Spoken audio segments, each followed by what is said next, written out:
This is a poem I wrote while I was in prison. Now this may offend, but how can this offend when this is my skin in the world that I live in? The new word is nigga, felon. A word for less you settle. What happens is now that I'm here on the outside, I get sometimes tired in the daytime. Meet Henry Broomfield. He's only been free for 3 months.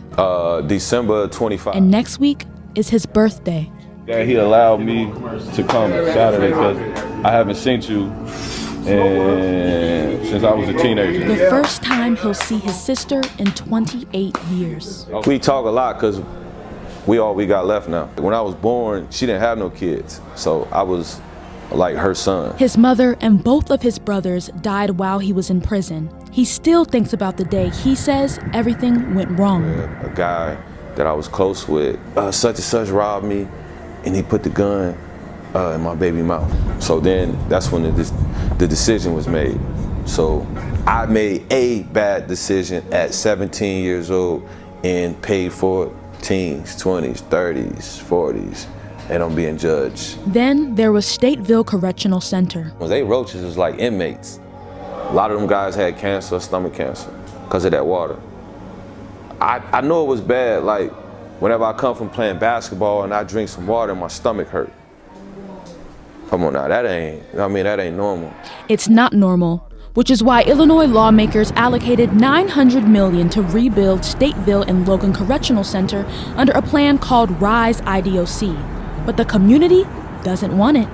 We think that public safety means having that money in our neighborhoods. That's actually what safety is, not building prisons for people who aren't even born yet. It's a money-making machine. They just want to put more bodies in. All of the legislative work that we've been doing in our grassroots organizations and at the state level and at the city level to get people out of the prisons is making it hard for them to make money. According to the John Howard Association, Illinois prisons had a 29% staff vacancy rate in 2024. 96% of people who go to prison will eventually come home.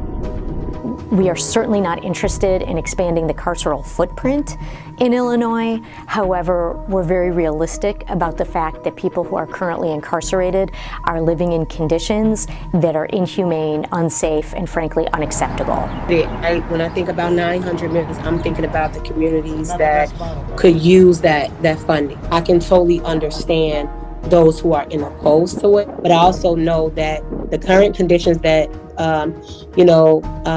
folks who are incarcerated with right now have to change right now. While the city continues to make investments, the damage done from current correctional facilities makes it harder to re-enter society. A lot of people was like asking, they're like, you know where the bean at? I'm like, where the hell is the bean?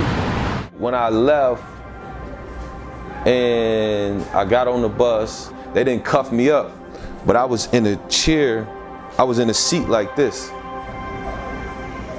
And after about an hour, I realized, like, what the hell I'm doing? Because I'm so used to being cuffed up. Been 26 years of going from prison to prison, cuffed up. So now that I'm in the car and I'm cuffed up, I'm like, man, what the hell I'm doing? Man, let me get loose. It didn't get real to me until I got right outside of Chicago and I seen them buildings. I was like, okay, it's real, I'm here. On Chicago's west side, a handful of organizations are filling the gaps the state cannot. Do anybody have anything else they want to say about what we exercise, which is it? I like the different perspectives. We write all the original stories about our lives. Now that we're out, those stories are transitioning into stories of reentry. While we were in, they were stories of prison culture and confinement. Art was everything. I don't know how I would have got through doing 26 and a half years without God and art. Beals and Broomfield served time together, and now they're free together. So even though walls are being built, they'll continue turning them sideways, day in and day out, one day at a time. When we was on the inside, we all bonded and became brothers. But at first I was feeling like I'm in this big old city, I don't even know nobody. That camaraderie that we built in there, we still have it out here. I just want to say thank you. Yeah. It's reciprocal, the brotherhood. I get as much as I give. Morgan Norris. Most of the time. Medill reports. And that's it, and I'm out.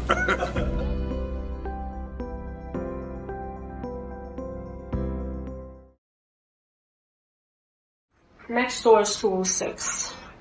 Well, China has 206. 206 on the waiting list? Yeah. Despite the distance, the show goes on. With a Thanksgiving luncheon around the corner, practices end later, sometimes until 9 p.m. Before I retire, I drive by myself. But right now, no, for me, because I have a free driver. And who is that free driver? My husband, of course. He is the public driver for our seniors. After Mr. Huang practices diligently as often the only man at practice, he makes sure everyone gets home safe. It takes Mr. Huang multiple hours to drop off at least 3 or 4 dancers at their homes outside of Chinatown. Yes. It's more Someone live here, someone live there. Headache, right?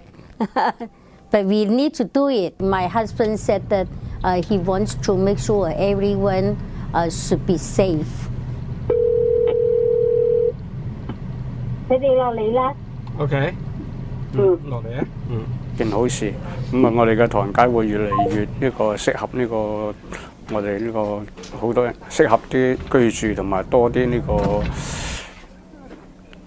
好似我哋咁樣嘅中國人啦、亞裔人啦，咁啊咁樣嚟居住，咁啊有好多嗰啲即係比較熟悉嘅嚇，大家互相朋友容易溝通啊，容易咩啊。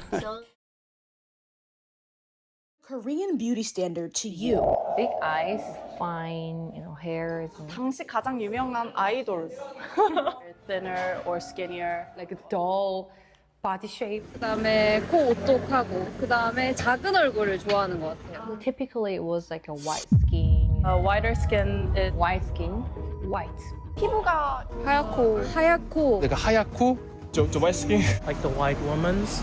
확실히 하얀. 좀 하얗고 막 되게 순백이 약간. 아이돌분들처럼 하얀 얼굴 만드는 기포 애프터입니다. 글루타치온과 콜라겐입니다. If you ask how you can get whiter skin, at Olive Young, a huge K-beauty franchise in Seoul, you'll be recommended glutathione, an antioxidant whose purpose was never to whiten skin.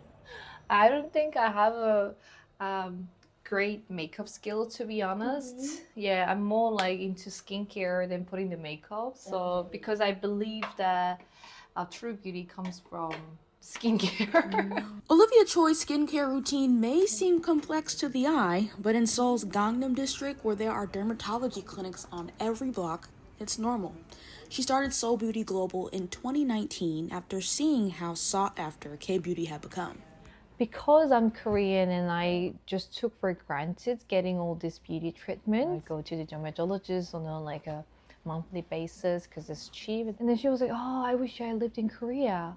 I'm like, yeah, you're right. That's how I started this business. Among all of those beauty treatments is glutathione, which Choi used to get routinely injected into her skin. Like everyone gets it, to be honest. During the lunchtime, they go to the hospital and get the IV drip for an hour. I actually have a picture that I could send you of how tan I used to be and how white I got when I was consistently using the soap and I had the one drip. Your skin is going to change. Like, I used to get tan so easily. I used to tan all the time. When they were saying I didn't look Chinese, they said I looked Filipino. My skin under the sun curdles, literally turns into like red chicken skin and burns. I can't go under the sun. I'm like a vampire now. This is history. Chinampas are a UNESCO World Heritage Site, all inside of Xochimilco, south of the center of Mexico City. But the Chinampa system has shrunk, and awareness of it is fading. especially with the youth. ¿Sabes tú lo que es una chinampa? De eso sí no sé. Las chinampas no. No, actualmente las generaciones ya no saben mucho de las historias de donde están pisando. Va a haber un insípido. Si trabajas en el campo eres mal visto, eres pobre o no tienes educación o lo que sea, ¿no? Entonces mi familia también dejó de hacerlo. En algún punto ya se quebró la línea de gente que se dedicaba al campo. Aprenda. So, Laura founded Sequam, a community organization working to teach farming to preserve the Chinampa tradition, with one goal: attending to the younger generation. Atender en el sentido de enseñarles, de mostrarles que es posible crear un mundo justo para todos. Vamos a hacer los tamales, chicos.